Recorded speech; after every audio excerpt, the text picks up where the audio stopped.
The announcement came without surprise, but its consequences are anything but routine. Once again, the United States, under the leadership of Donald Trump, has chosen confrontation over stability, imposing a 10% tariff on goods from the European Union, its closest economic ally. To supporters, this move is framed as strength. To critics, it is described as leverage. But beneath the slogans and political theater lies a far more troubling reality. This decision deepens economic fragility inside the United States and accelerates a cycle that ordinary Americans are least equipped to survive. Tariffs are often sold as a tool that punishes foreign producers, but this narrative collapses the moment policy meets reality. The economic mechanics are brutally simple. American importers pay the tariff. Businesses pass the cost forward. Prices rise, and the burden settles on consumers. When a 10% tariff is applied to European machinery, pharmaceuticals, food products, industrial components, and consumer goods, inflation does not arrive dramatically. It creeps in quietly, item by item, bill by bill. For households with wealth, this is manageable friction. For households living paycheck to paycheck, it is existential pressure. The cost of groceries increases. Replacement parts become more expensive. Healthcare inputs rise.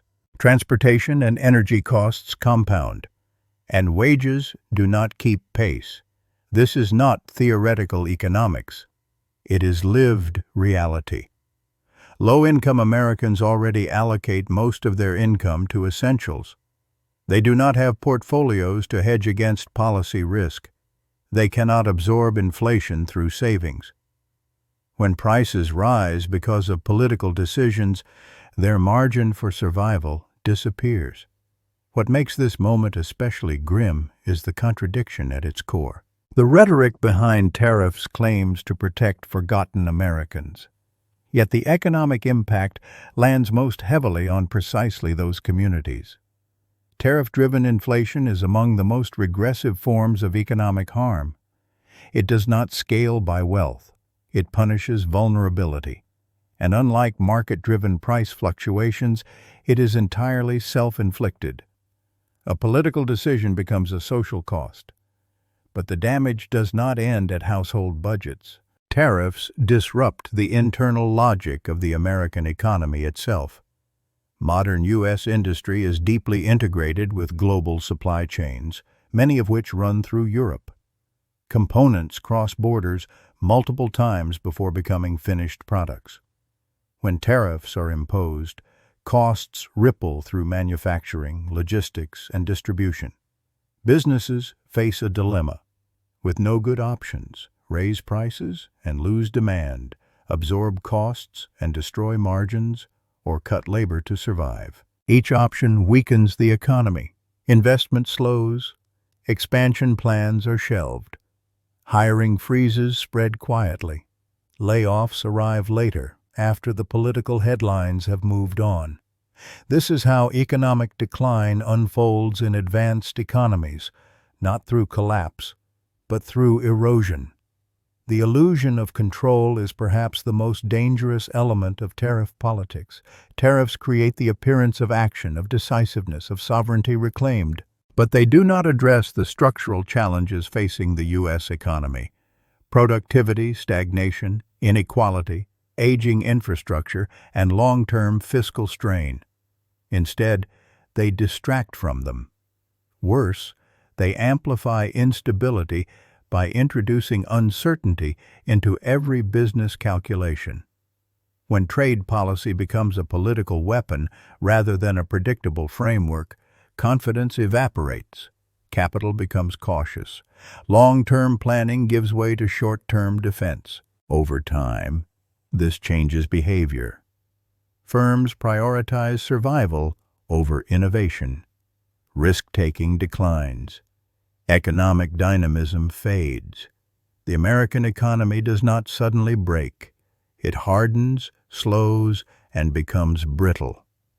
The deeper tragedy is that this path is chosen deliberately. Tariffs are not a response to crisis. They are a choice to manufacture one. By taxing allies, the United States signals that no relationship is stable, no agreement permanent, no market access guaranteed. That signal travels far beyond Europe. It is heard by investors, by corporations, by governments watching closely, and it reshapes expectations. Once trust in predictability is lost, it does not return easily. In the short term, tariffs generate applause at rallies and headlines that promise strength. In the long term, they create a society that is more expensive to live in, harder to invest in, and less resilient to shocks. This is the opening act of a larger story, one in which economic policy becomes a blunt instrument, social pressure intensifies, and the foundations of prosperity weaken quietly beneath the surface. What looks like toughness today may well become vulnerability tomorrow. The moment tariffs are imposed, the illusion of control begins to unravel. What follows is not negotiation, but reaction. In the global economy, retaliation is not emotional or impulsive. It is structural, automatic, and unavoidable. The European Union cannot afford to absorb a 10% tariff quietly. To do so would signal weakness, not only to Washington, but to every other economic power watching closely. Retaliation is not a choice. It is a necessity. And once retaliation begins, the logic of escalation takes over.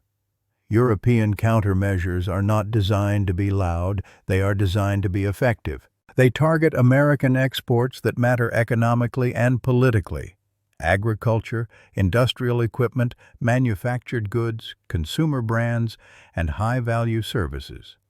These measures are calibrated to transmit pressure directly into the U.S. domestic economy. As tariffs rise on American products entering Europe, competitiveness collapses almost instantly. European buyers do not wait, they adjust. Orders are delayed, contracts rewritten, suppliers replaced. Market share slips quietly, then disappears.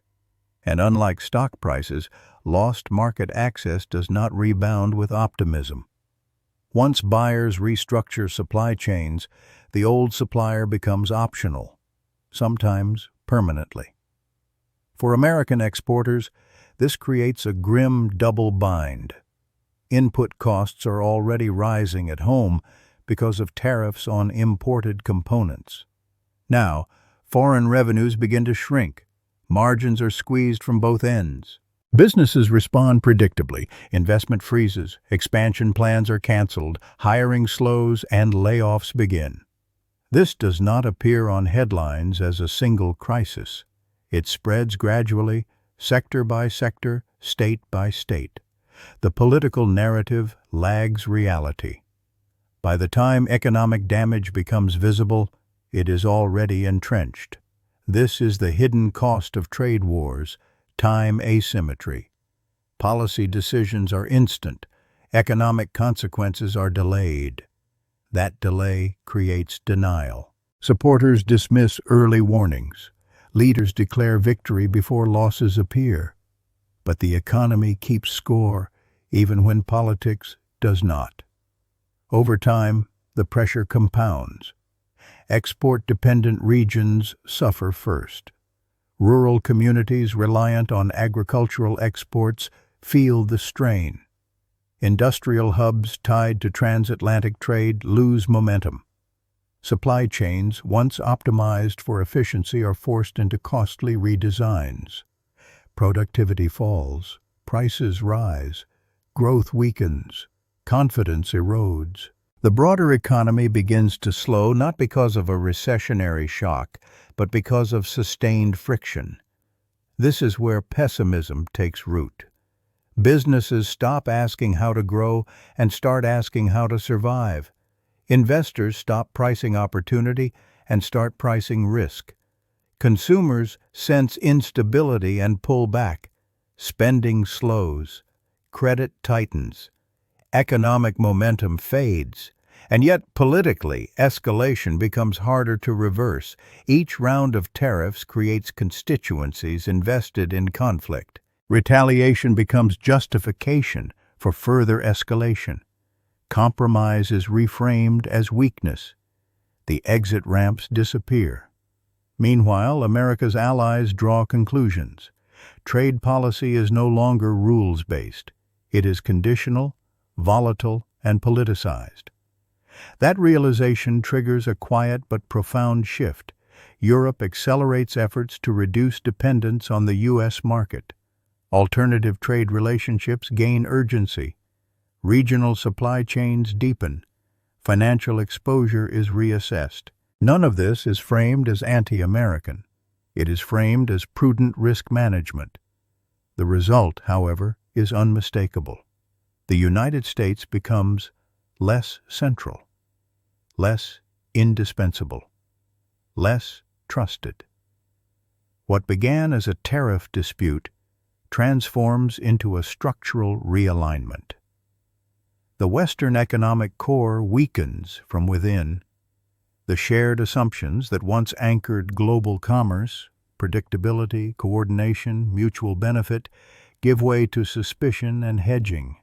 Markets fragment. Volatility becomes normal. Long-term planning gives way to short-term defense.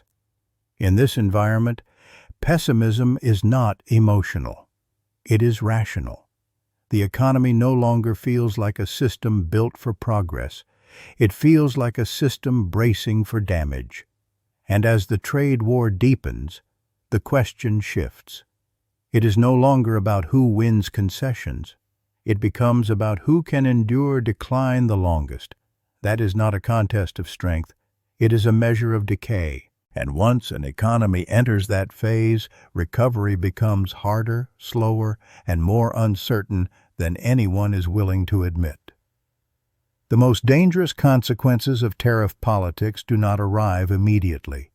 They arrive quietly, embedded in structural change. By the time they become visible, they are already entrenched. When the United States imposes tariffs on allies and treats access to its market as a political weapon, it sends a message that reaches far beyond any single trade dispute. The rules-based economic order can no longer be relied upon. That message alters behavior at every level of the global system. Governments begin planning for uncertainty. Corporations redesign supply chains around political risk rather than efficiency. Investors price instability as the new baseline. The world does not collapse. It fragments. For decades, American economic power rested on centrality. The U.S. market was the anchor. The dollar was the settlement layer. American standards shaped global commerce. Allies aligned not because they were coerced, but because the system offered predictability. Tariff escalation breaks that logic. When access becomes conditional and volatile, dependence becomes dangerous. The rational response is diversification. Europe deepens internal integration. Trade agreements with non-U.S. partners accelerate. Supply chains regionalize. Financial exposure is reduced. None of this requires confrontation. It requires only patience. Over time, alternatives emerge. And once alternatives exist, leverage disappears. This is how power erodes in the modern economy, not through defeat, but through redundancy. The United States remains large and wealthy, but less central, less indispensable, less trusted. Inside the U.S., the social consequences intensify. Higher prices persist. Export opportunities shrink. Employment becomes less secure. Economic anxiety spreads beyond vulnerable groups into the middle class. Political polarization deepens as economic pressure rises. Each side blames the other. Solutions become slogans. Structural problems remain unresolved. Tariffs, once framed as protection, reveal themselves as permanent friction. They do not rebuild industry. They do not restore competitiveness. They redistribute pain while postponing reform. Over time, pessimism hardens into expectation.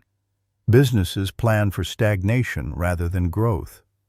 Households adapt to insecurity rather than prosperity. The economy continues to function, but without momentum, without confidence, without a shared direction. Globally, the damage compounds. The Western economic core weakens as coordination gives way to distrust. Market fragmentation reduces efficiency. Innovation slows. Volatility becomes normalized. Crises become harder to manage because cooperation is thinner. In this environment, leadership matters more and is harder to sustain. The United States still possesses immense resources, but power exercised through coercion invites resistance, not alignment. And resistance, once institutionalized, is difficult to unwind. The tragedy of tariff-driven politics is not that it fails loudly, it fails quietly. It trades long-term strength for short-term symbolism. It mistakes confrontation for control. And it leaves behind a system that is more brittle, more expensive, and less resilient than before. What began as a 10% tariff becomes a turning point, not because of its size, but because of what it represents.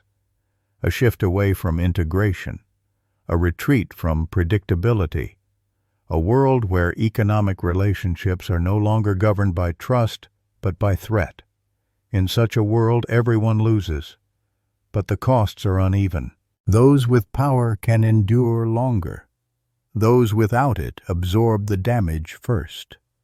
And by the time the consequences are fully understood, the system has already moved on, rebuilt itself around new assumptions, and left the old center standing, still large, still influential, but no longer indispensable.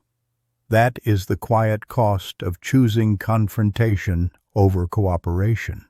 And it is a cost that compounds long after the tariffs themselves fade from the headlines.